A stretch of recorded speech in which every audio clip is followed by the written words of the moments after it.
Good evening, one and all. Welcome to another edition of the Full-Time Sports Network's Cop Talk. You know where it is. You know where it's at, man. Yeah, we've been back after a little break now. I think we're all refreshed. Well, Preds is looking the most refreshed out of all of us. I'm telling you. I'm still not convinced. I am the youngest out of all of us, to be fair. What? Probably, yeah. How you work that out? I was just chucking the seed to what happens. Yeah. Your barber's good, but not that good, bro. Not that good. Good evening, Mr. Stoney. How you doing, sir? Yeah, I'm good, Artie. Just looking forward to this evening show as usual. Nice one. Doctor, how we doing, mate? How we doing? I'm well, man. Same as Stoney and Preds. Looking forward to the show, man. Okay, good. And Preds? I'm just really Preds? Yeah, well, listen, by the way, ladies and gentlemen, I've come on time, and all I've got is these guys bantering me, right? We're not used to it, bro. We're not used to it. Not like a little pat on the shoulder saying, "Yeah, well done." That is our way of saying well done, man. You should know us. Yeah, that's your love. That's your love. No, I'm all right. Thank you very much. I'm all right. I'm all good. Thank you. Look, it's not just us bantering you, bro. CW's at it as well. Yeah. It's not just us. Hey, it's all right, mate. It's all love out here. Okay. Carry on the banter. Okay, so yeah, we'll start off with first and foremost some good news, peoples. Robertson is back. So yeah, Andy Robertson back, which we really could do with right now. Even though I must say, Gomez has been doing a stellar job on that side. What would you do, gentlemen? Would you bring Robertson back into the fold straight, or would you let Gomez continue? Personally, I would leave I'd leave Gomez there and a slow transition for Robinson to come back into the team. I think at the end of the month we've got Norwich in the FA Cup, so even if that was Robbo's first game back, then that would be right. But I wouldn't rush him back. Gomez has been fine there. I think the only plus point with that is anything was to happen with Gomez, at least we know we've got somebody else to actually play on the left-hand side, because if there's an injury with Gomez without Robbo coming back, then I think in terms of squad depth would probably be in a little bit of trouble. Okay. Doctor? Yeah, so I think I'm probably of the same view still. Let him be, just to see, let him get his match sharpness back. From memory, it's the longest he's been out since he signed for us. I don't actually think it's a bad thing, because I think he looked a bit jaded in previous seasons or in recent weeks as well. So yeah, I think this might actually be like the rest that he needed. So I would just ease him back into it, and then then just let him take over. Okay, and Preds? Nah, get him straight back in. Straight away, yeah? Yeah, listen, let's get it right. His injury was a shoulder injury, right? Yeah. So it wasn't anything to do muscular on the legs or in the knees or the ankles. So he would have been doing bits and pieces in the gym. I think the quicker we can kind of get him up to speed, the better. And like I said, because it wasn't a lower body injury, I think we will get away with him getting him back in. Oh, okay. Good point to be fair. What are you saying? Regardless of good performances by Gomez, just bring him back in. Yeah, because I think Robbo comes in and a natural left footer comes in and balances the side out. I mean, and we've adjusted with Gomez, and that's not. And you know, I'm not going to devalue what Gomez has come in and done. He's an absolutely brilliant, which we would expect of any squad member to come in and do a job. However, Robbo's Robbo, and Robbo provides a lot of armoury for us. And like I said, I think because it's not, I think the quicker we can kind of get him match fitness, the better. And we've got the FA Cup game coming up against Norwich. So no better time to get him involved. Okay. CW says, let Gomez continue. He then goes on to say, once Robbo is back to full fitness and sharpness, massive to have him back. Going to say a big good evening, Mr. VW. Nice to have you on board, sir. And big shouts goes out to Mr. Anthony Herbert. Nice to have you back, sir. Okay. So, yeah, Yeah, you know what? Of course, you want Robbo back for the natural balance of having as a natural left footer on the same side. But also, like, once again, man, this is what knocks players' confidence, man. I've been doing a stellar job. Man comes back and then you want to kick me straight out. Mm. You know what I mean? Like, what am I supposed to do, man? What more do I need to do? It's a hard one. It's a hard one. It's a hard one. But then it might be also be an option that Robbo comes back in, Gomez goes to right back, and you can push Trent in midfield. True. Yeah, because because there's no Bosley right now. There's no Endo, so you could also have him in there as another option. Yeah, I generally think Gomez's flexibility has actually been like a godsend. So the fact that we can move him around, and equally also as well playing centre back as well if needed. And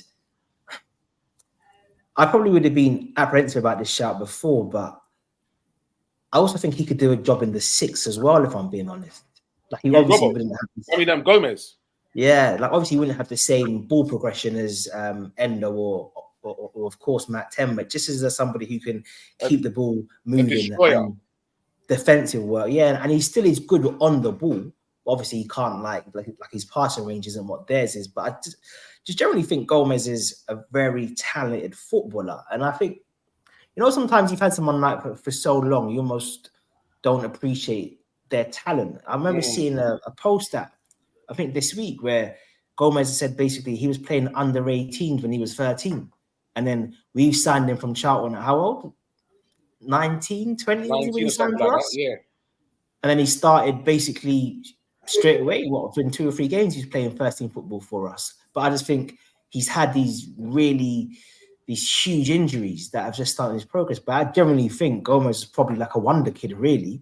He just hasn't necessarily, I just don't think his actual talent is often appreciated because of just, I think his career has been so blighted by injuries. But I just think the guy's a very talented footballer.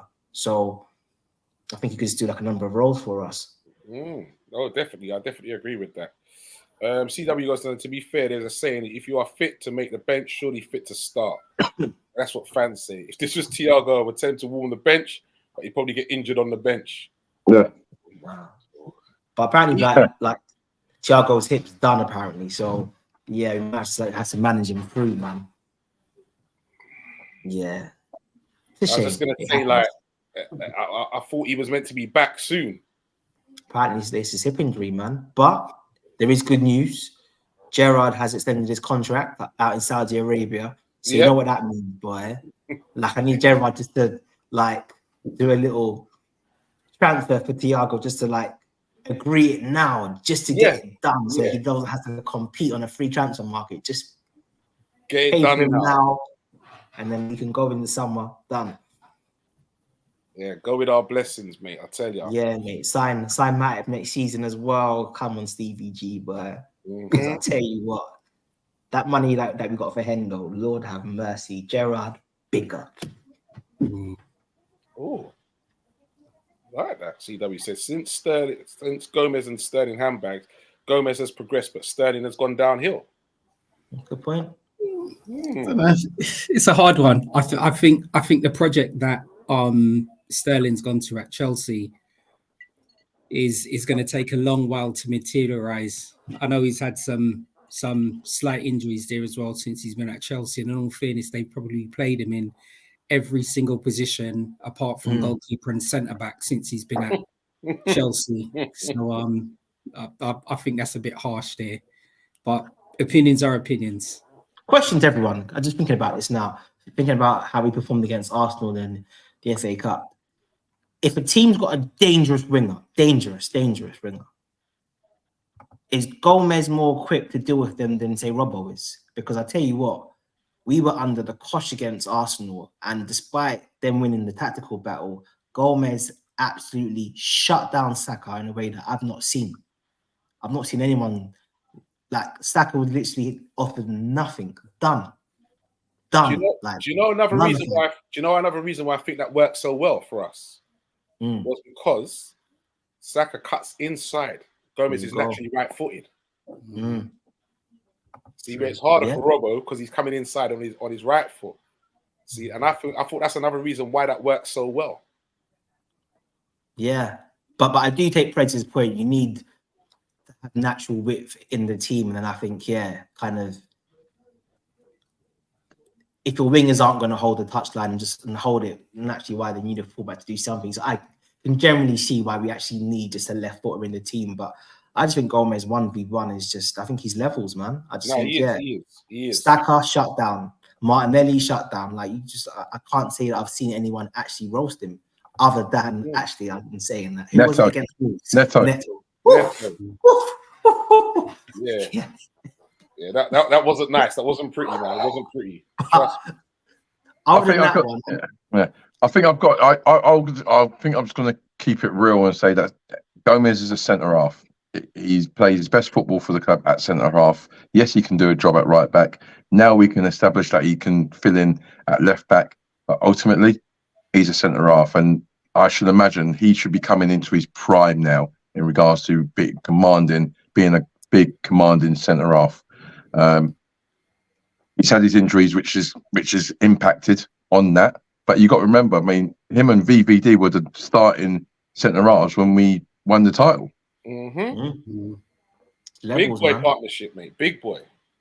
So if we can get that partnership going again, I mean, it's going to be very interesting with Kanate and one other. Oh, Kwanzaa.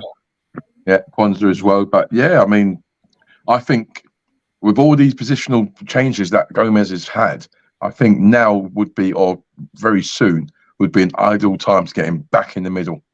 His confidence has gone up. He's got fitter. He's played games. So, yeah, but, whether he plays and Nice one. So, VW says, let's not mention Thiago, please. And Stoney, apparently, it's 22 degrees where he's at. Yeah. Anthony Herbert, he's the man with the money, works when he wants to, says he's either in Saudi Arabia or Abu Dhabi this week. Okay. Oh, Lord. Okay. Living that life, Nice to know. So it was you who spoke to Hendo, yeah? Yeah, something like that. You, okay.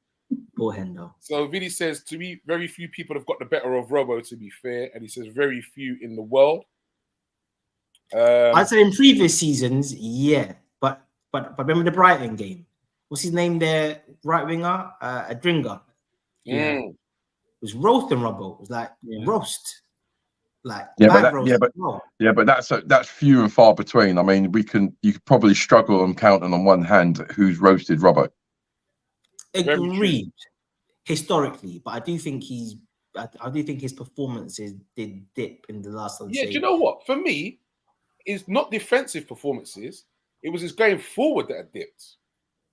He wasn't applying and supplying ammunition as much. For me, yeah, that's what it was. Not defensively, to be fair. But I also think that's his role as well, and that I think we moved to this new system and he wasn't able to bomb on as much. And I just think, few people are trending it. Few people can impact the game with the ball at their feet. And Robbo was like that overlapping fullback who, yes, he's got good quality, but he needs to be, I guess, in the final third and being dynamic and running off like the winger and just getting into the box and creating havoc. Whereas obviously Trent is just a bit different, isn't it? But no, I do hate. But we got to remember though that Robbo is coming through this transitional moment at the time because he's 30 years old now. He can't be doing what he's been doing when he was 24, 25. So I think that's the reason why we've had a little bit of a change where he becomes the effectively the third centre half when the ball's on Trent's side. And I think they're probably doing it just to kind of try and extend him in regards to, right, he's getting to 31. He's still fit. However, the pace, he's not going to have the same pace. And no 31-year-old, well, I don't know, not actually, I won't say that. Not many 31-year-olds are going to have the ability to bomb the way Robbo bombed over the last few years. So then, Perez, question then, yeah? If we want our left back to operate much more, not fully, but much more as a centre back when we're in possession, is it still Robbo over Gomez? For me, yeah. Okay. For me, I would say that on the proviso that Gomez is now Gomez partners VVD. So I think Gomez is ready to kind of take that mantle back again, form that dynamic centre half pairing that we had. It's going to be hard for him to do that, man, because Konate's been playing like a beast. Yeah, it's going to be very hard, and Kwanzaa's been looking very classy. So it's going to be very hard to go in there and break that up, man. Very, very hard. I'm not going to lie. Obviously, I know I've previously, not that I wouldn't say that I've not rated Konate, but I've kind of posed a few questions. But I just think, yeah, what he has been putting down since he has found a rhythm, I just think he's just been elite. Like we're talking. Yeah, man. He's been a beast, man. Been world class, one being real. No two ways about it. Because it's not he's super aggressive, but he's composed. Like, what a player. We were rubbish in the FA Cup. Havertz up front is a joke. Arteta hasn't got a clue.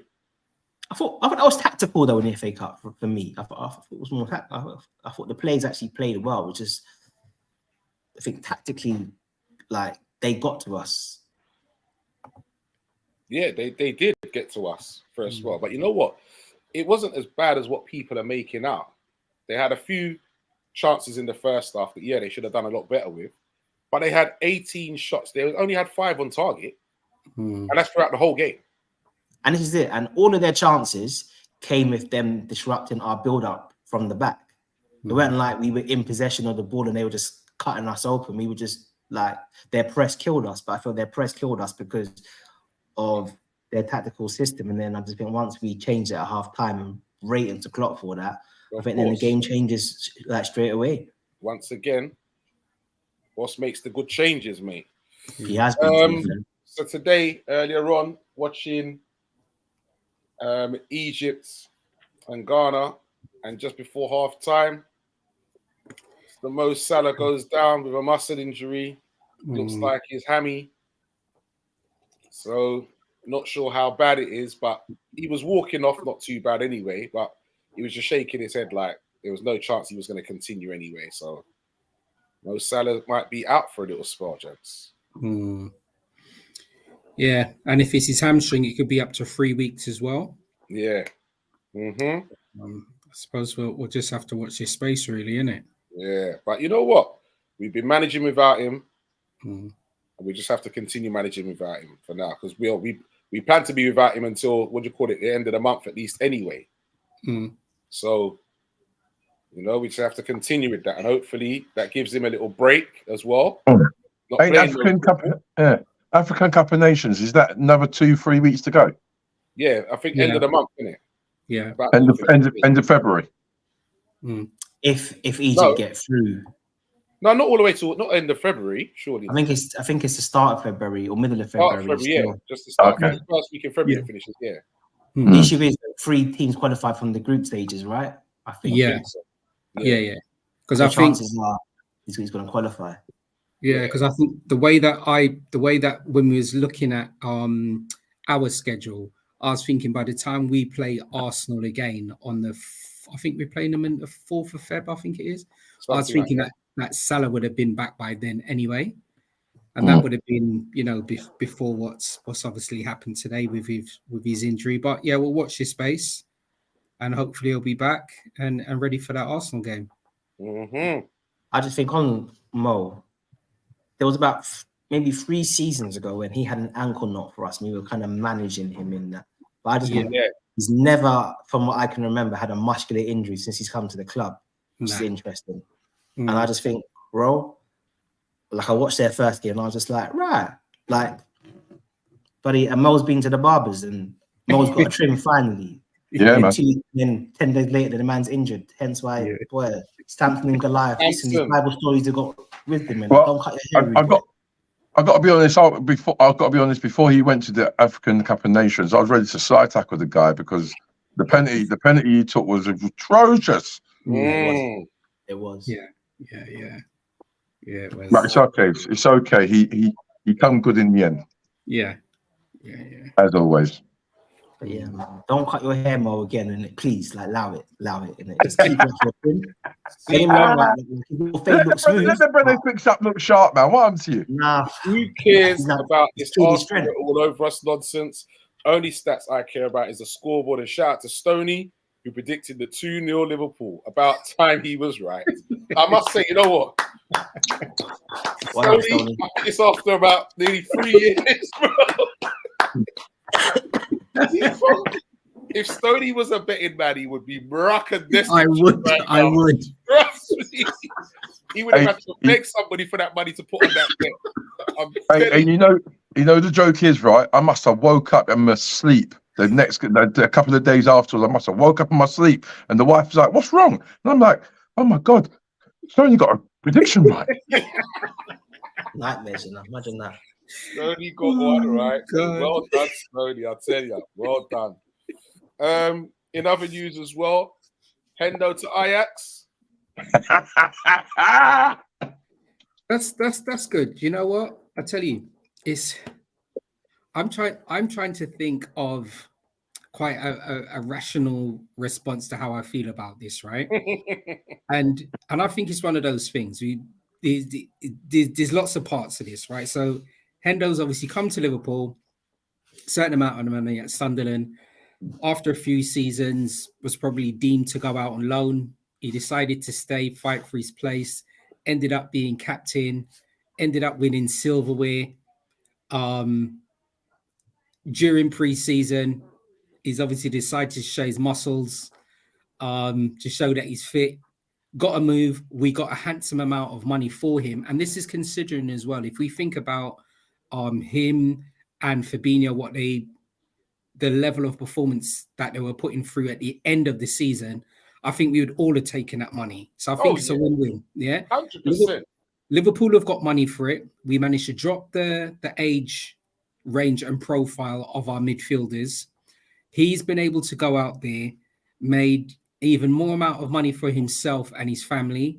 He's been able to experience playing in front of 100 people, home games. And then he's cut his contract short and then gone to play somewhere else. When you said about money for his family, I don't know how true it is, and I'm only going by what they're saying in the media. But has he actually been paid? There was something about that as well. Yeah, I would like to think, because what was he on? Was he on like 750 grand a week? Like 750 grand a week is supposed to be, yeah. Yeah, but because of, and this is why I wanted to speak to Dr. Blake, because you know you educate me. You educate me in the business side of football. So what's going on, mate? So in all honesty, I've been following the specifics of the Hendo thing. What I did see though is something like, and I'm not understanding how it works, but if he'd come back to England, then he would have had to then pay tax on the money that he's earned so far. That's right. So I don't know if maybe like the payment issue or the thing around has he been paid yet would have been almost that he would have to have paid back his tax. And then, so let's say, so I think potentially he's not on 700 grand, but he's on the equivalent of so his take home is the equivalent of what someone would be earning if they were getting that contract. So that take home might be say 400 grand. So it might be that he's on 400 grand a week, tax free.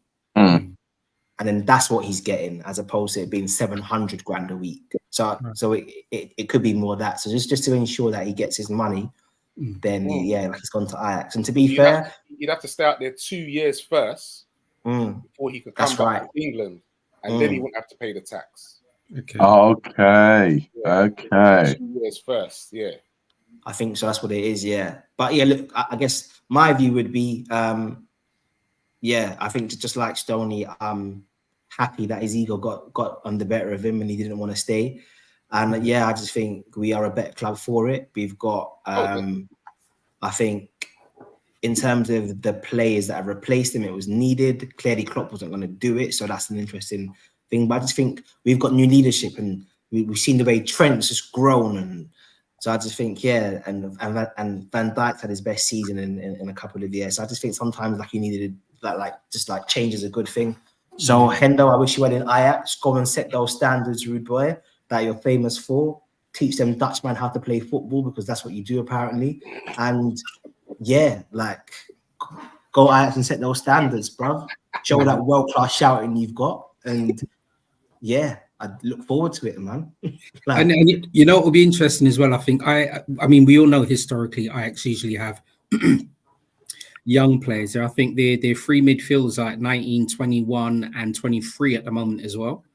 So the thing that they've mentioned is that they don't have you know, senior players currently playing for the squad, especially in midfield. So as you said, if he can go out there and shout and do what he needs to do, then it's a blessing. Are Ajax in the Champions League? Does anyone know whether they're in the Champions League or not? no, they're not. They was in Brighton's group in the Europa League. Yeah, Right, okay. and they're struggling a bit right now as well. So there's another catch to Hendo's deal as well. If he helps them get into the Champions League this season, there's a big portion of money coming to Ajax as well, going to back to Saudi as well for that. Plus England as well. I imagine that him playing in the European League now almost guarantees his spot, and that will vex me as well. Because if Southgate picks another Curtis Jones, I'm going to be vexed because I just don't understand this. Pick players who actually. Yeah. Well, that was short-lived, really, isn't it? Because like all the hype was about going to Saudi, and you know, it's just kind of not worked. Even like Benzema's like unable. Fabinho's not happy.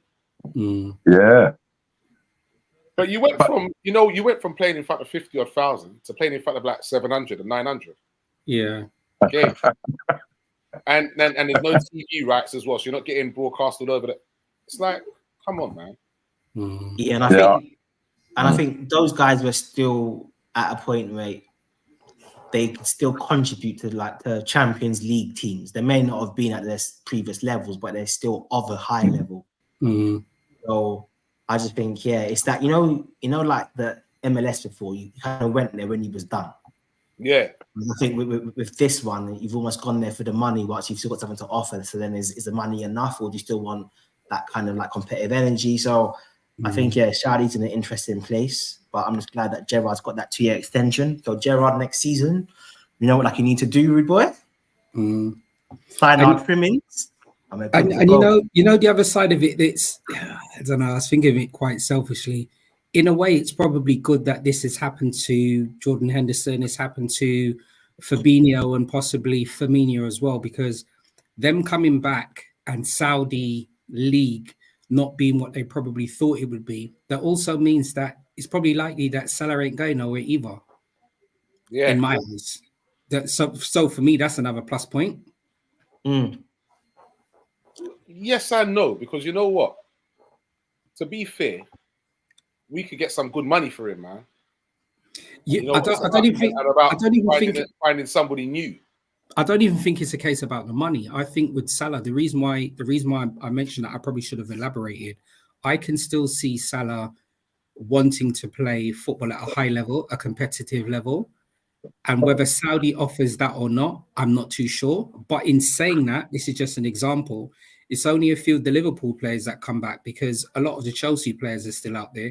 And there's a lot of players from different parts of the world that are out there. Mitrovic is still smashing it out there. So it's only the few players like the Liverpool players. So you're right, he could still probably go out there and enjoy himself.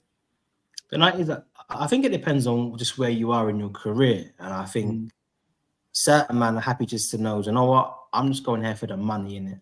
Like, I don't care what training's like, the stadium's like, the fans are like, the football's like. I'm here to get paid. And I think if you're here, like, if you're content with that, then great. But I think if you still want that competitive edge to football, and see, I just think Mo still enjoys breaking records, setting standards, being one of the best players in the world. I just don't know if he's ready for that. But then at the same time, if the money's crazy, I don't know, they might offer him something like £3 million a week, then you can be coerced, isn't it? True. So who knows what they're going to offer him? Because I reckon Mo will probably get something crazy over there. Crazy. CW says, I don't know about these players who now want to leave. My heart is full of delusions saying leave, but I always go with my head full of realism. Take your medicine, shut up and stay there. I hear that too. I hear that. Shouts goes out to Shay Arsenal. Okay. James Price. Shouts goes out to you, mate. For a minute there, I thought it was James Pierce. For a minute there. Also, as well, just quickly on the Saudi thing, there was a post in one of the newspapers talking about the experiences of some of the wives over there, who apparently that's something about them getting hissed at in. That was in Endo. malls. I was Endo saying that. Yeah, his Endo, missus and that. When they go shopping and that, yeah. This is it. Like when you go over there, you've got to commit to the culture, man. This is what it's about. She's out there wearing shorts. Legs out, they don't work, boy. Don't work. So this is another thing, man. Like this ain't England, boy. Like, okay, so we're moving on, gentlemen, to a target that we was all looking at before, and I think we was all happy and thinking, yep, we'd love to get him in. But now I heard the big switch is on for him to go to Fulham for 35 million. Andre, who's that? That's right, Andre. It's fine, you know. All best to him. As he said, whoever is his management team, they're pimping him around. So and it's not sour grapes, but for me, my focus has always been if we're linked with a player, their focus should be coming to an elite club in Liverpool. If you're going to be rounding and trying to get a best deal, like you're going Aldi and B&M store and all of that, then so be it. I got no interest. So all the best for him. He's not part of our package, and for me, we just move on, man. You know what? Stoney just dropped the mic, bruv. So let's just move on from that. Oh, for Pete's sakes, brother. Listen. But the thing is, for me, I'm not even about pimping him out to get the best deal. Like 35 million ain't no big money, B. No, it ain't. But I don't even think it's a case of the RT. I don't even think it's a case of the financial thing. I think if players are gonna, if Liverpool express an interest in a player, I believe they should be coming. I don't think we should be out there trying to haggle with anybody else. It's either the player wants to come or they don't want to come, and that's removing any financial incentives. Yeah, it's either they want to come to part of the project or they don't want to come, and clearly he doesn't want to come to part of the project. So wherever he moves on to, I just wish him the best, but we'll just tick him off the list, man. Chris says, I'm proud of Stoney. He's learning off me with that line.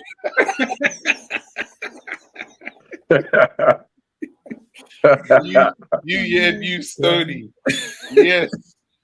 Hit that like, that share, and subscribe. You're right, Shay Arsenal. Big shouts goes out to you, mate. So Anthony asked a question which I was actually going to ask, and I think I know the answer to this one as well, gentlemen. Are we getting anyone in this window? That's a good question. I don't think so. Yeah. I don't think so. I don't think so either. I don't think so. I can't see it. It's a hard one, isn't it? Because who have we been linked to? We've been linked with Andre. Yeah, we've been linked with Andre. Mbappe. The centre half. Is it Icardi? Tadibo and the youngster from Lille, Yarrow. Can't think of what his name is. Yeah, but we've been also linked with. We've always been linked with centre backs, which is probably because Matip is going to move on. But if Matip moves on, then I suppose Gomez will just make that transition back to centre back. But we've been linked with another Japanese defender at Russia. That's right. Gladbach, isn't it? 26-year-old centre back. I think we should be able to get him for about 15 mil if that's the case. So I don't know. Are they doing that because he's Japanese and there's the Endo link? I'm not sure, but he's another person. He's another player that we've been linked back. In fairness, we probably do need another centre back to be on the safe side, even though we've got 4. I don't know. We'll see. I don't think I want, like at the moment. I don't think really want another player coming in because the squad's nice is settled. We haven't arguably played great football, but yet we're still top of the league.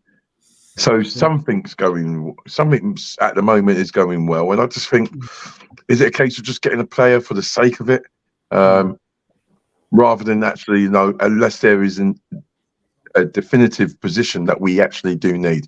And at the moment, like you said, centre halves maybe, but I mean we're well covered in that kind of in that area there. No, I would say, Prince. I would say defensive midfielder, definitely. We can't just be relying on. We can't just be relying on Endo. But I think even with that defensive midfield role, if we are probably looking at somebody, the reason why I think that'll probably be a position where it will be at the end of the season is obviously we've got Endo there, and if Endo doesn't play, we've played Mac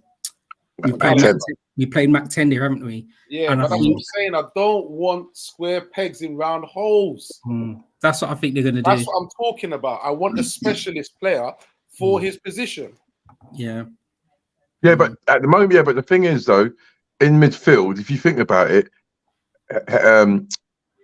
what's his name? Oh, God. Mac 10. He can play as a number 4. He can play as a number 8. He can play as a number 6. Yeah. Thingy. Szoboszlai, he can play as a number 4 or a number 8. Like, they are quite flexible in regards to. I don't know what you're saying about specialists. I don't want that, bro. You're not listening to me. I don't want that. Yeah, but like, I want someone. I don't want someone who can play there. I want someone who is that number 4. That's his specialist trade.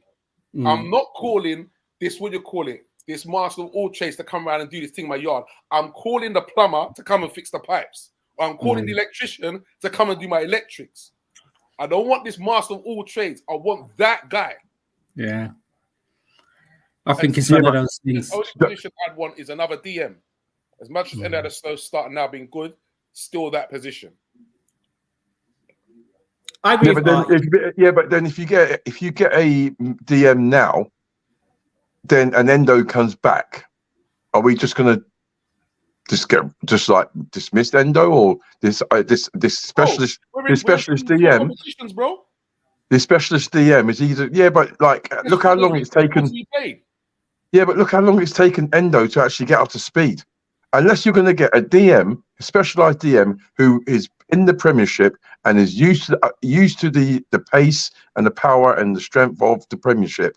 If you get another DM coming from outside England, it's going to be another situation with Endo where it's going to be another 6 to 8 to 12 weeks for them to get up to speed. And for me, I just think that might have a detrimental impact, a negative impact on how the team's playing. Nah, man, that's fine, man, and that will also push Endo. Say, yeah, I want to keep that spot, so I'm going to be shining. But I agree with Fred's. We got a hell of a lot of football, bro. A hell of a lot. I don't think we all sign someone though, to be fair, because I think they'll look at it as I've got Endo who's now performing. I've got Matt 10 who can step into that role. I've got Bajcetic who's going to come back, and I do believe that they want to give these younger players a chance. And then I also think you then got how Conor Bradley then performed, and then now we've got the fullbacks coming back, which basically means that Trent can get freed up to play in midfield. And look, I know I said it a few weeks back, but I guess I've even changed my view a little bit. It's slightly evolved. I actually think that us playing Trent at right back is actually holding back and I just generally think, forget Trent being one of the best right backs in the world. I think Trent's one of the best footballers in the world. And I just honestly think that the moment he's in midfield more, I just generally think he then just goes to that next level and people realize just how great the guy is. So I think coaching staff is seeing what Trent's doing in midfield as well. So I think I'm just unsure that we sign a big player to start in midfield until either someone moves on or they tweak the system somehow. But I just think, if you think about the Arsenal game, Trent moves into midfield, he's playing 6, he's spraying the ball around. I just can't see us signing someone else. I can't see it. So CW says the same thing, says Mac should be in a CM or AM. I was depressed seeing him in DM in the cup game versus Fulham. And it's true. Yeah. It's not his position, man. It's not his position. Do you know what? Agreed. Them kind of guys, when you say, you know what, he can play there, whatever, you know what? We've made our subs. Something's happened on the pitch. All right, you got to play there for the last 15 minutes. I don't expect to see you playing there game after game after game. And expect not at a club like Liverpool as well. Do you understand? You got to play there for 15 minutes or so, then fine. Does anyone know how close Bajcetic is to returning? Who knows, bro? I'm not sure. I'm not sure on that. It should be soon, but shoulda, woulda, coulda. Mm. But then I also saw something about him. Part of the plan for Bradley was that he could also do the inverted role as well. So I can see a setup where Trent starts as the 6 and either Gomez and Bradley start at right back and then come to join him in midfield. I think there's a few options that Klopp's going to play with in terms of moving around the system and the team. So I just can't see us signing someone unless one of our top 1-2 targets becomes available, like what Diaz did when obviously Spurs were linked with him, and then we then pushed ahead our summer transfer plans in the January window. But I don't see it. I think this is the team, and Klopp's just going to basically just move things around and start coaching. And to be fair, I think Klopp likes to do this. Yeah. I think Klopp likes to find solutions in his squad. Chris But says, do you think? Lee says, I see Matt play number 6 one more time, I'll slam my head against the door. Yeah, but you know what? Like with Trent, and I think I do agree. At some point, I was one of the people on this channel who championed for Trent to play in the midfield early doors. However, I don't think he's with the ball as a number 6. Brilliant. Without the ball as a number 6 is a question mark. I fully agree. Because I think because I mean, in regards to number 6s are renowned for being like the bottle carriers, aren't they? They're the ones who do the bit of the hard work, and some of the work they do goes unseen in regards to, you know, closing space, screening forward balls into the centre forwards. You know, the press kind of starts from him as well, from the centre midfield. Sorry, the DM. So for me, at the moment, going forward as an 8 in midfield, I would be all for Trent to be there as a defensively as a 6, and that's something that Mac 10 is actually quite good at as well. Yeah, in regards to screening, he screens, he closes space off, and I think he can do the job. And I think some people say he's frustrating playing there, but in actual fact, he can do what a DM or a specialised DM should be doing. I hear you on that one, Breds. I do still. I'm not. So I think with the Trent wing, if we were to play Trent as a 6, we're basically giving him that like Pirlo role in it. You are going to be like a deep line playmaker. You're not going to be a destroyer, which obviously makes sense. It plays for his skill set. But I do agree with you. I think long term, I would have liked to have seen him play in a more attacking midfield role, either 8 or a 10. But we signed a lot of 8s. What, 3 8s we signed last summer? Yeah. So I think that's probably given Klopp a bit of a conundrum. I might want to play this guy there, but I've signed 3 guys like to play there. But I just want him in midfield in some capacity. Hence why I could almost see a situation where Trent is, if you like, the deep line playmaker, and then the fullback almost acts as like your defensive man, kicking man, tackling people, and comes to kind of join them. But look, like we've definitely got options in that space, but I just don't see us signing anyone. I super don't. And just to extend on what you were saying about in terms of options, if it was something that Trent was to move into midfield, as you said, with Robbo coming back, it means that Gomez moves back over to right back as a possibility. He's more capable of moving there. And as he said, we've got Calvin Ramsey coming back from loan, even though he only played, I think he only ended up playing 4 games up there, didn't he?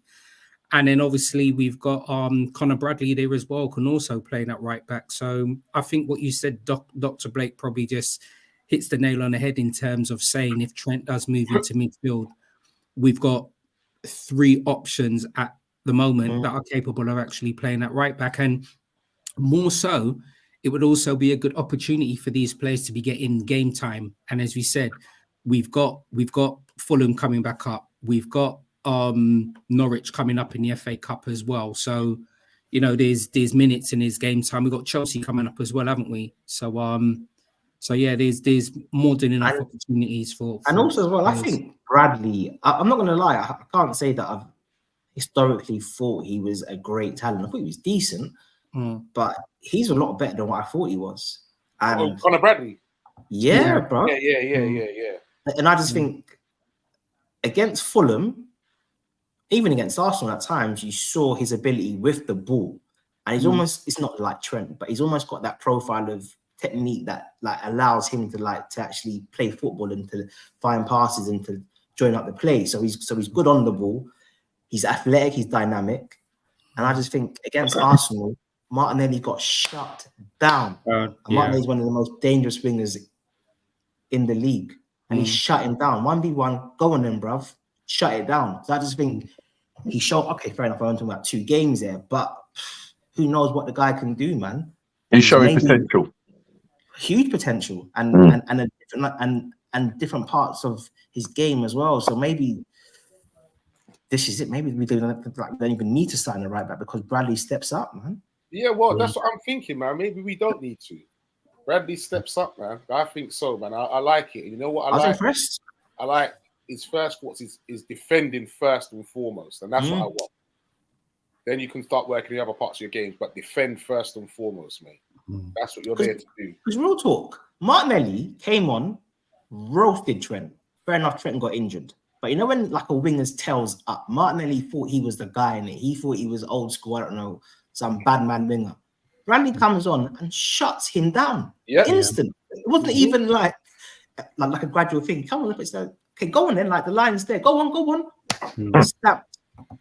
Stamped. None of it. Yep. That's self-belief, bruv. Like we're FA Cup, we're at the Emirates, their fans are super gassed, and this shoot comes on for his debut for the season and shuts down their most dangerous player. For me, that's just ratings. Most definitely. And once again, that Fulham game, subs again have come on and made the difference. Yeah. Once again. Well, yeah, I think, you know what? It's just, it's gone are the days of where you're going to have a set 11. Like, it's now a squad game. And subs have to come on and they're making impacts in the game, making an impact in the game, and it's a positive impact. And it's really good to see that when we make changes, like, it doesn't knock us off kill, if you know what I mean. It actually generates, it actually galvanizes us and gets better. And the type of players that we're bringing on as well, whereas remember a few years back, we're like, we got no subs, we got no one in there. Like, if you look at our sub bench now coming on, you know, you've got Jota coming on, Nunez coming on, you know, and Bradley's coming on and making a difference as well. Like, everyone, it just seems like everyone is pulling in the same direction, and it's so great to see. Yeah, I agree. Like for me, it's the best squad Klopp's had by quite some distance, in my opinion. I don't even think it's close. I just think the depth we've got is something that Klopp's never had before. But not just the depth, but just the different profiles of players you've got. So it almost feels like we can do different things. We can do the high press. We can do the more like possession-based game. I just think he's got a lot more options of how to win games now. Very true. Very, very true. It's good to see, man. Very true. On the back of that, CW says Bradley was man of the match in the cup game versus Fulham. Big cup semi-final game, and he was fearless. I start him at the weekend. I think so. Big shouts goes at Mr. Fitzwarren. Nice to have you on board. And yeah, big shouts goes at you. Nice 2024, my brother. Thanks for joining me. Did Endo mistake football for rugby with him wearing a gum shield? I'm not complaining though. Shows he's ready to go. Yeah, man, he's ready to like, you can see Endo is just, you know, he's putting his body on the line, he's getting in there, he's getting up to speed with the physicality of the game. And when I saw him wearing that gum shield, I'm like, yeah, this guy's ready. He's on it. Love it. He's on it. Love it. Violation. Bring Bradley and Clark on versus Arsenal. Take that, Arsenal fans. Yeah, because when he brought on the subs, it was still 0-0, right? It was a bit cheeky. Yeah, I think we hadn't scored yet, had we? No. Yeah, it's just what I'm saying. Yeah, that's big in a cup game against Arsenal at the Emirates. Turning up, bruv. I mean, under pressure in that brief period. They were popping the ball when we was a bit shaky. The first half definitely. So I felt second half, it was like 50, not well, to be fair, I thought we were the better team second half, but I do think because of how Martinelli was getting that trend, then I think that kind of lifted them again and that kind of like tactical advantage again. We've got one player, we can pass it to him, he's gonna do something. But Bradley comes on and Martinelli just gets shut down. But I was like, bro, I thought he was the new Mane. I thought he was the new Vinny Jr. Like Arsenal fans, you never get carried away in it. Oh, Martinelli's this, he's going Real Madrid. So Real Madrid. So the running looks like this for now. It's Bournemouth, Fulham, Norwich, Chelsea, Arsenal, and Burnley. Yeah. 2, 3, 4, 5. That's our next 6 games. Sorry, run through that list again. Sorry. Bournemouth, Fulham, Norwich, Chelsea, Arsenal, Burnley. Yeah. How many of them are home games? 3. Yeah. 3 home games. Yeah. When's Chelsea? Chelsea, we got them on the end of Jan, so 31st of Jan. We got the midweek. Should be a midweek game, that. Yeah, and then about 3 or 4 days later. Wednesday. Okay, so Chelsea's 2 weeks. So we got the FA Cup game. So actually, we basically got Bournemouth and then 2 cup games. So that's right.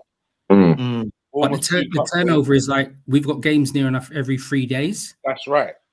Good thing is that though, with Norwich, we should be able to rest some players. Yeah, don't take them lightly though. No, don't get it twisted. I'm not saying take them lightly, but I'm still saying we should be able to rest some players. Yeah. That's the one good thing. I think he needs to. I think we have to go strong against Fulham, and just get into the final. Away at Fulham, we have to. Yeah, we have to. And then I guess if we get into the final, then I guess there's more options then, right? But they've had a little mini winter break, didn't they? So when was the last time we played the game? Yeah, it's true. They've had time to rest, really. 10 days, I think. But ours wasn't as long because of but you know what? We don't always like that. Remember, Klopp was happy. We don't always like that. Having it's good. They've had a break. We sometimes we need that. We need that fluidity, that consistency.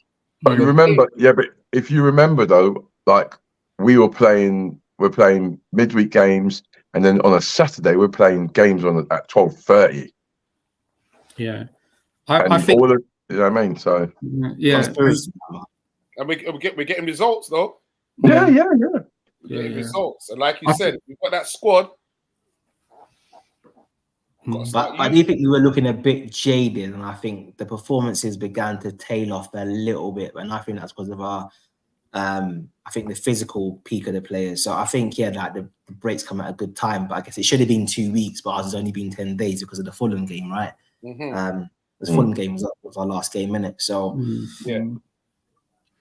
I think the break's going to do us good because even like we were thinking about as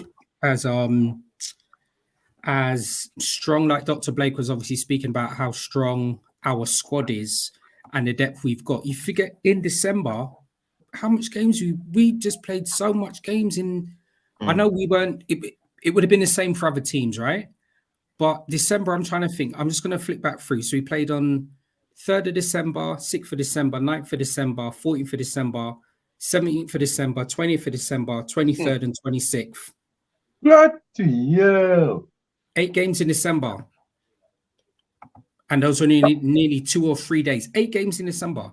So in terms of injuries as well. Yeah. We've had in terms of saying the break, I think the players would have needed it. Even if it was like light training or fly out to wherever they have to go, or so I think we would have needed it. But either way, let's just rock and roll. We've had a nice little break. We come back, we got Bournemouth, and then we just get all wins of these next 3 games that run up in the Premier League, the EFL Cup, and the FA Cup. Says that it sounds like an easy run. No. Bournemouth have been doing all right, mate, and that game's away, isn't it? It's at Bournemouth. Yeah, that's not an easy game. And the thing is, they're doing so well at the moment that big clubs like Solanke is now being targeted by bigger clubs.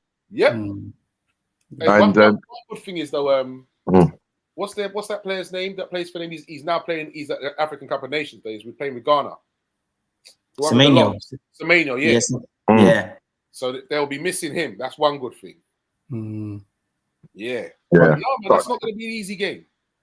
Yeah, man, they got a very good midfield and they got strong attackers. I think their defense isn't as good. Yeah, but they've got enough to cause us problems, and their manager is highly rated, man. I'm telling you, because hold tight, the Man U fans. Bournemouth came to your ground and slapped you up, boys. Slappings. It was not part of the bathroom. It was Alex Ferguson outplay you. Peter Schmeichel. Your boy's got. Here you go. You've got the Tonkin. Yeah. At Man United. But you're right in terms of all of the games being difficult, because even though it's 2-1, that game's still in the swing against Fulham afterwards. So that, you know what I mean? Yeah. That game's not over. If it was the other way around, where they were now coming to us, be a lot more, you know what I mean? Yeah, okay. But now going down there to them, and they remember, they're the ones who are thinking, right, now we have to come out on fire because we're one down. Thank you. The crowd behind us. So they'll have to tell me the bit between their teeth, man. Yeah, that's going to be a tricky game. And then, as you said, we got Norwich afterwards. I think Norwich are mid-table in the Championship at the moment. But you see, when we watch that game, look out for Jonathan Rowe, who they got up front at the moment, right? He's been playing good for them. And they got a nice little midfielder, Gabriel Sara, he's a Brazilian midfielder. Okay. You watch how tidy these two have been playing. Their partnership is good. Very, very, very good. I'm sure Jonathan Rowe's on like 11 goals at the moment. Gabriella's on 11, but I think he's got like 8 assists. But they are tidy at the moment they're playing. Okay. So they are tidy, but I still expect whatever team Liverpool put out definitely to beat them. Yeah, especially at Anfield. I do think Bournemouth's a hard game, though. I'm not going to lie. I do think that's a hard game. I think that's... CW says Bournemouth was difficult in the cup pretty much. We'd be playing the same lineup technically as that same cup game, you reckon? Yeah, definitely. That's the game that Darwin scored that rasper, isn't it? Who? Darwin scored that rasper against Bournemouth when he controlled the ball and he whipped it back. From saying 3-0. Don't watch that. Bournemouth gave Man United $1 billion. Bro, like that's embarrassing. I'm not gonna lie. Telling you. Like, obviously, any team can beat any team in the Premier League, but Bournemouth are meant to come to your ground and play you off the park and give you 3-0. And technically, remember, they scored 4 goals, but one was ruled out for handball, right? Yeah. So Man U fans, come on, man, you can't be. I think I'm gonna reserve my chat until actually after the game, because Bournemouth, like it's like that they're tidy little ground. It's just gonna be one of those windy, blustery days, and it's like if we don't come correct, like we could get done. Stoney said, "Let's hope for a Darwin hat trick." Actually, I want Stoney to say that so you can get another prediction right. Go on, Stoney, predict it, man. Listen, I like Darwin, but he ain't scoring no hat trick against Bournemouth. We'll save that for the Arsenal game. I don't know. You know what it is? I just feel we've got players who are up for the physical battle. Yeah. And I think this is why I feel quite reassured right now, because guys like Darwin, he's gonna fight, kick. Like he's gonna fight. Our centre back's gonna fight. The midfielder so is Diaz. Diaz is up for it as well. Yeah. So this is it. So but I do agree though. Like it's a difficult game. It's a hard ground to play at. But I just think right now, like these players have just been galvanized. And it's pleasing. It's pleasing to see a Liverpool side that can mix it. They can mix it if you know what I mean. If it's ugly football, it's ugly football. But then we. Like you always say, like the cream always rises to the top, don't you? And you say in all levels of football, when you've got teams that are, you always got one team better than the other. But on any given day, anyone could be anyone.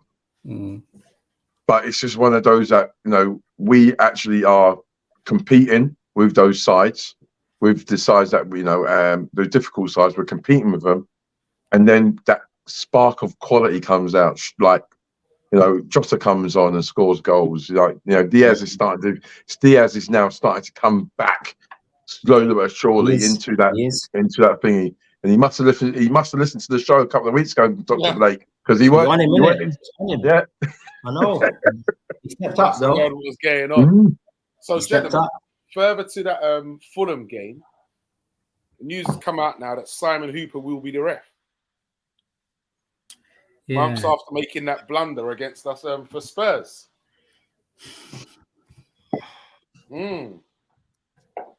Now, it could go one of two ways, gentlemen.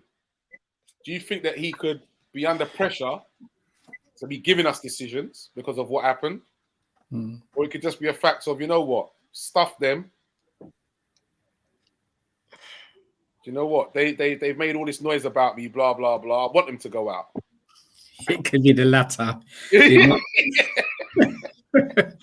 I think it's going to be the latter. I mean, look, match officials are meant to be impartial, but he's human, and I think the decisions that he made in that previous game that you've mentioned are still going to be on his head. So I think the only thing that we can probably do is just play the game, not the occasion, and not the ref. So I think it's the only thing we can actually do. Okay, Doctor, what do you reckon? So I'm like Stoney. I'll be honest. I do watch some decisions and think to myself, this is really hard to sell on it just being incompetence. And I do sometimes wonder if something more underhand is at play. Equally, though, I try not to really focus on who's refereeing our games because I just feel like it's like wasted energy. So yeah, for me, I just think, look, trust in the players and they will deliver.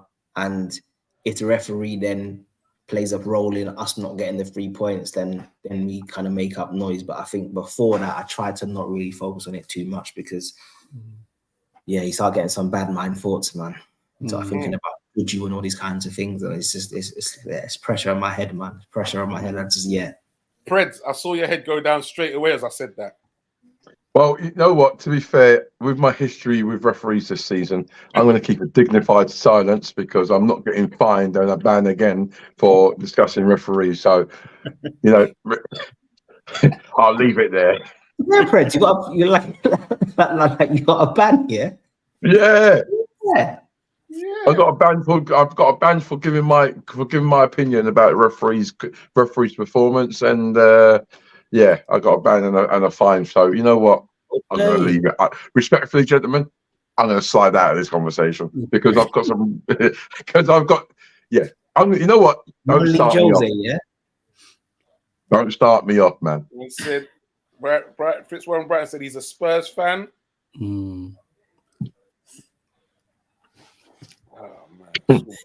Yeah, I don't know, man. I think you've just got. I don't know. The referee one is difficult. Tony, Carvalho to Hull. Yeah, so this is quite interesting in this, right? So we've still got Tyler Morton there, haven't we? Yeah, we've still got Tyler Morton. I would like to, and I haven't managed to do any of my own research on this or add anything of value to the question that you was going to mention there. It would be interesting to see what project that Hull are trying to put into place, because they brought in quite a lot of players on loan at the moment, haven't they? So I mean, they brought Billy Sharp back from America. He's there, ain't they? And they've got do you remember what's that striker that used to play for Brighton? Is it Aaron Colony? Remember, they used to have a young striker that used to play for them. I'm sure they're down at Hull. Finally, yeah, Colony. He's there as well. So for me, it's going to be interesting to see what project. Is it Racina, the manager? Yeah, Liam Racina. Racina. I think it's going to be interesting to see what project they put into place, because I'm trying to get my head around this. Hull, they're mid-table, right? And they're really not playing amazing, expansive football or anything like that. Has he gone there to get game time? Because I was thinking in my head, could he have come to a Premiership team to have got game time? Could he have gone elsewhere? But also, I think in my own head, I'm thinking, well, all right, Tyler Morton's there. And do Liverpool have some form of connection with Hull in terms of their scouts and their coaching? And that's probably why in their head, they're probably thinking if he goes there, then he'll probably be coached to allow to see where he moves on, whether that's at Liverpool or whether they cut his losses and he moves on elsewhere. I'm still scratching my head about that move there. You know what? I'm gonna kind of be controversial and say that there's something not quite right with the player. With the player, there's something not quite right. You don't have an opportunity, whether you want to or not, to go to Leipzig, go to another country, Germany, which incidentally is a very technical league, a very good league. And they're playing in the Champions League as well, and to not get a sniff. And then to get brought back and then farmed out to a championship side who's not, and we're not talking about a championship side that's going for promotion. Yeah, we're going to a championship side who are mid-table. Yeah, I don't get it. I think they tomorrow. What's tomorrow? Tomorrow's Friday, aren't they? Carvalho has no future at Liverpool. Pointless signing. We don't play with a cam. Klopp, when first signed him, didn't know what to say about him, made up words. No. You see what's interesting in that, Chris? I'm just going to jump on that as well, right? I'm going to come to. I'm just going to answer one question and come back to Chris's. So tomorrow, Hull are away to Sunderland, aren't they? I mean, that's going to be a tricky game at the stadium, like tomorrow. So I'm going to make sure I tune in that game to see whether Carvalho gets any game time on that. But I think a lot of that signing with Carvalho was based on his performances when he was in the Championship with Fulham, right? So Fulham actually played the 4-2-3-1 and they actually played in a 4-3-3, all right? So if they played in a 4-2-3-1, Carvalho played over on the left-hand side of the three behind Mitrovic, and if they played in a 4-3-3, he played on left forward. So even with that signing, my own head was thinking, well, he's used to play in that, even though that would have been when Mane was playing, right? He would have been used to actually playing in that system. And let's be honest, I think Mitrovic hit how many goals that season?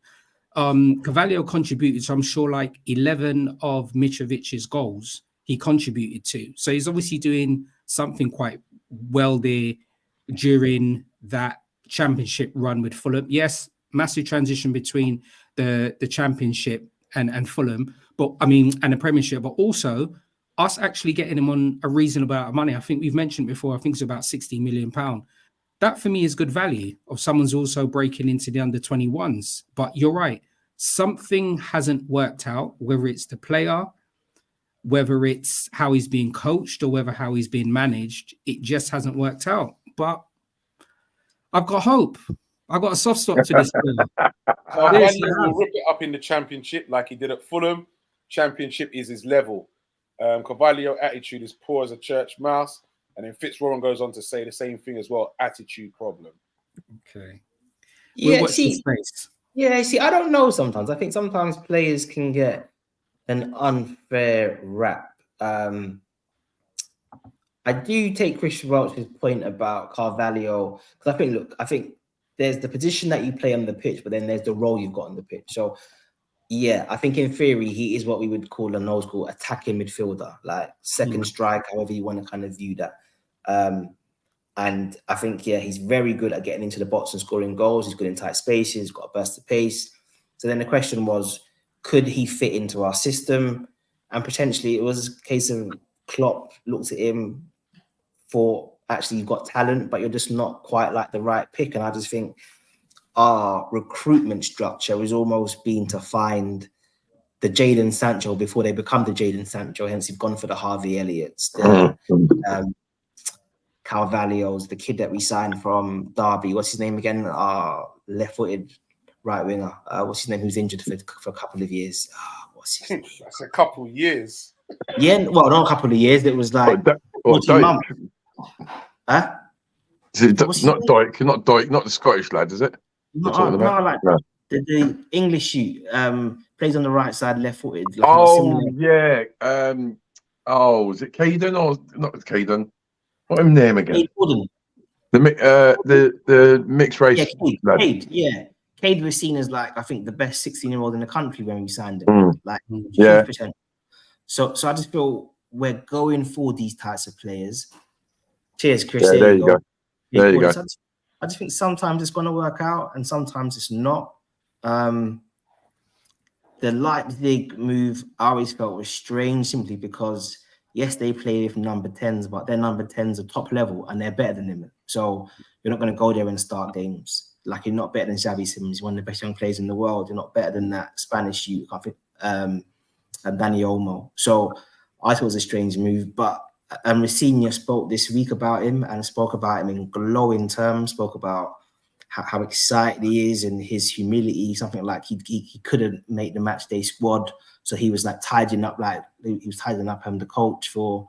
Now, sorry, I'm going to cut you there, right? Because I was going to say something about that. Yeah. Don't you think that's quite telling? That the manager's got a lad on loan, and you're talking about a story about him being humble and going around and doing things in the changing rooms. For me, you're getting a player who's just come from Liverpool, and you're not talking about his ability and what he can do for your club first and foremost, rather than talking about his attitude, i.e. sweeping the changing rooms and doing bits and pieces. Yeah, I'm sorry. That's a telling sign. I think for me, in my opinion, I think that's a quite a telling sign that there's question marks over the lad's temperament and character.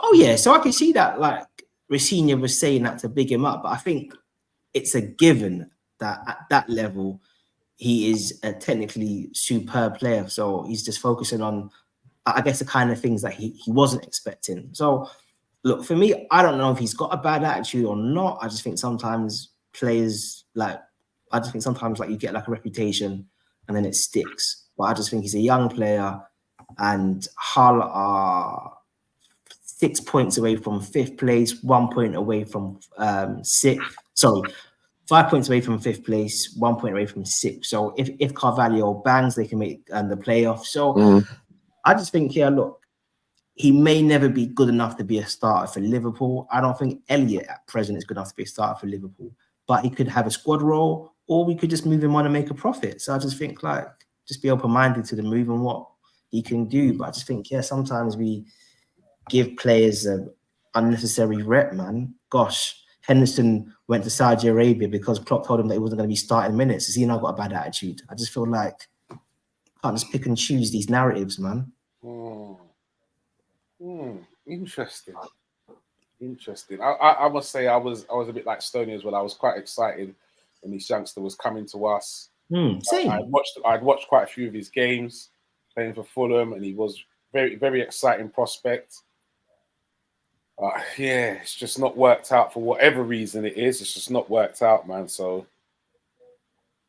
listen, when Arsenal signed Odegaard, he was essentially this crazy wonder kid. Okay, different level talent to Carvalho, but Real, Barca, Bayern, English teams wanted him. He signed for them at 16. His career was going nowhere.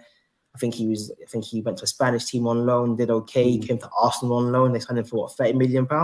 Yeah. Now he's probably one of the best playmakers in the world. I just think sometimes you can't predict how a player's career is going to evolve, man, and you can't write off players either. And I think he's talented.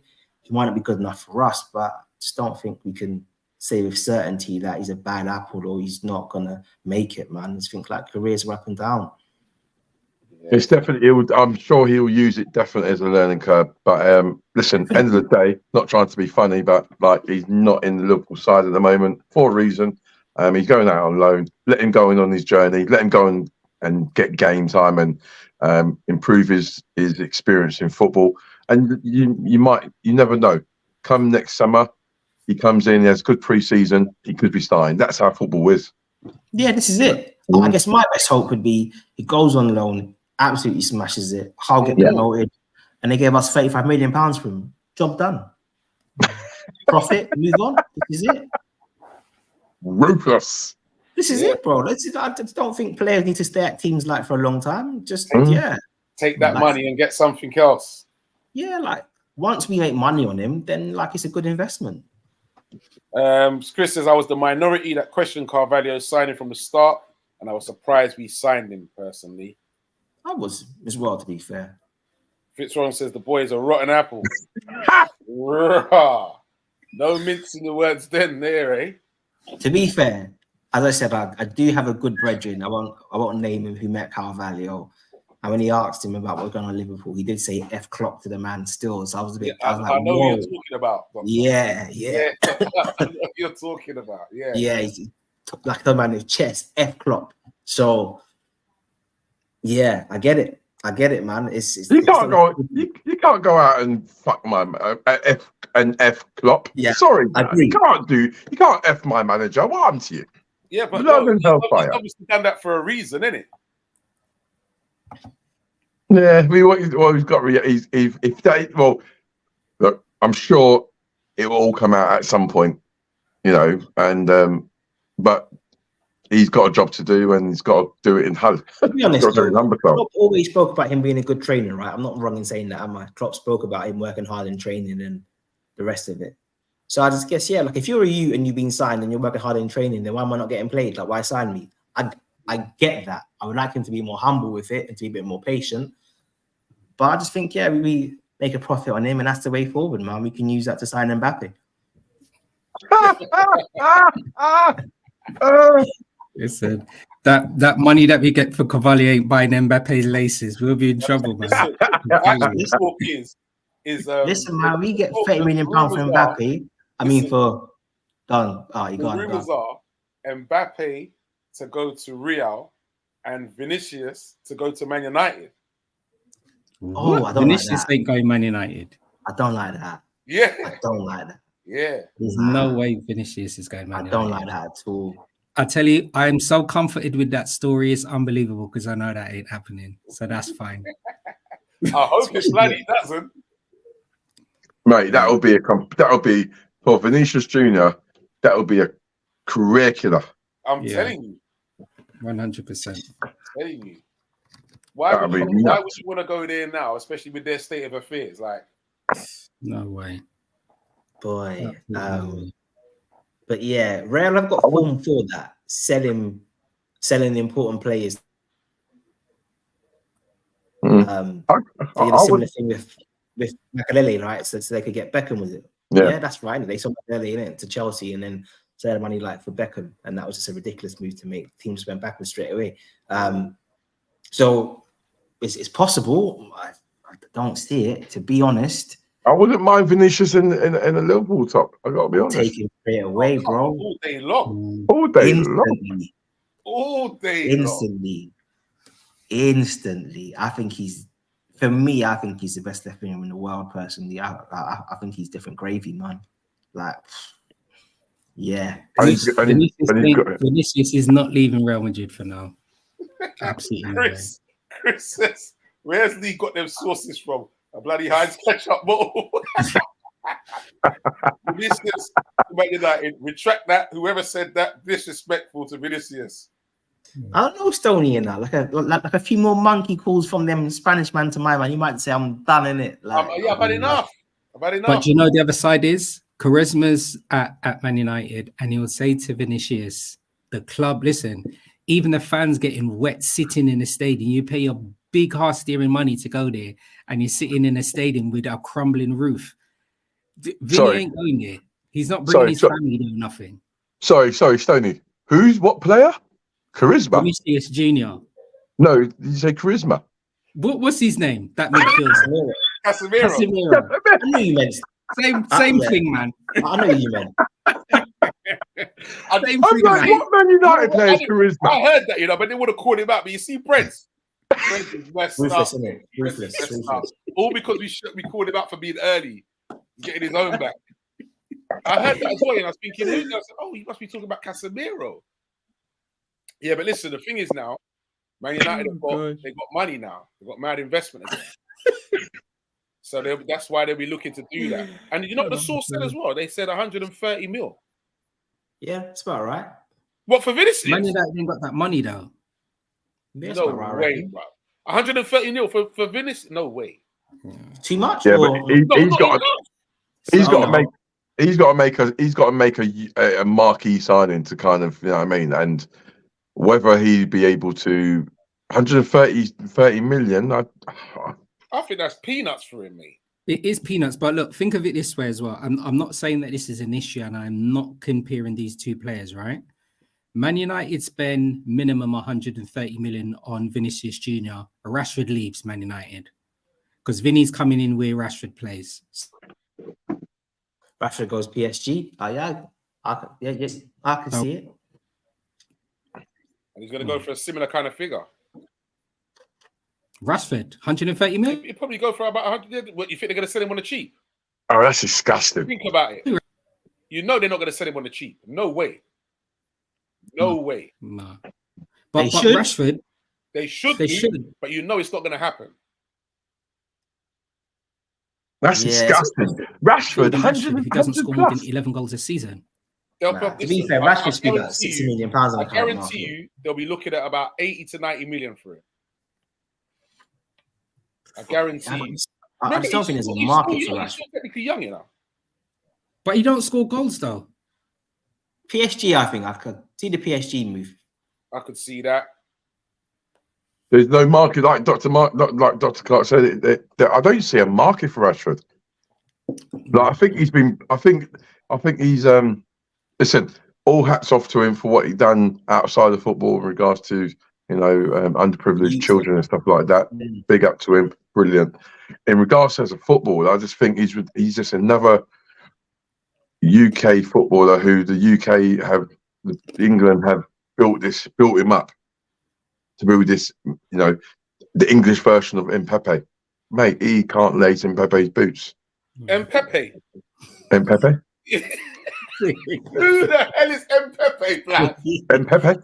Fred is trying to clash me today, man. Are you Nigerian all of a sudden? Mbappe? He's like Mbappe soup. What is going on with you guys? And then I try styling it out as well, and I'm like, yeah.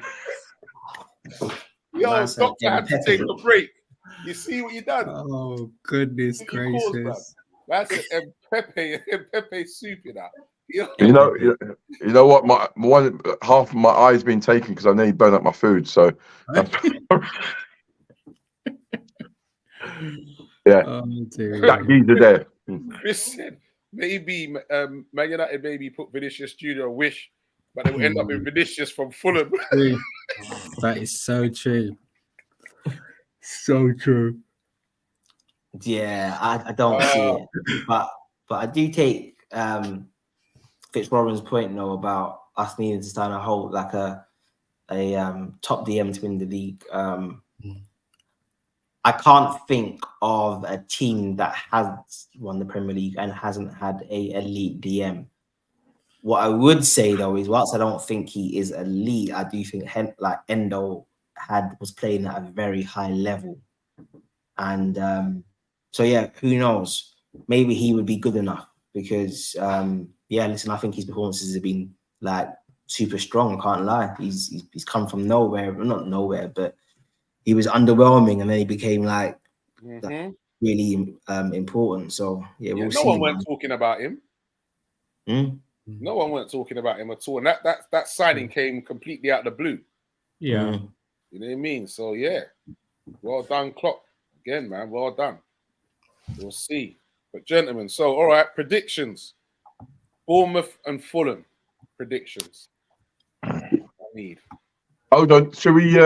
Because he's got his first prediction right.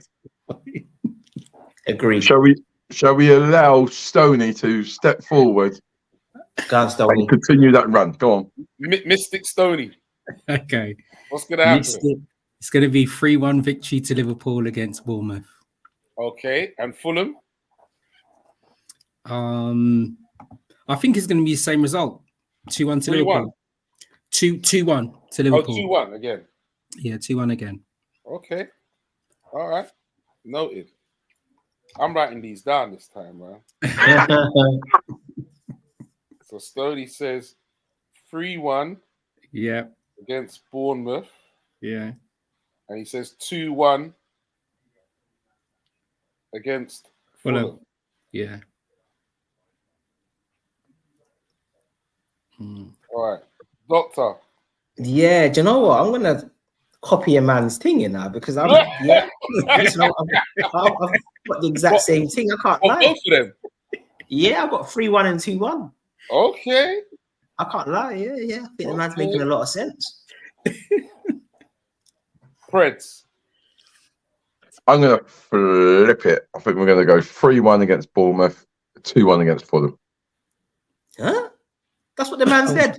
That's exactly. Oh, well, there you go then. Yeah, see. Hey, Freds, what's on the stove, Freds? I can't believe that all of you have gone for the same Thinking about food. I've got my chicken breast with my sweet potato, jacket potato, and a few and nah, Freds. The way you're like the way your focus is gone, there must be some kind of like oxtail and something flying up and something. It's better than flipping McDonald's, mate. I tell you that much. Because your focus has gone. Gone. Like that better be something nuts. You guys know me so well. Yeah. You know me so well.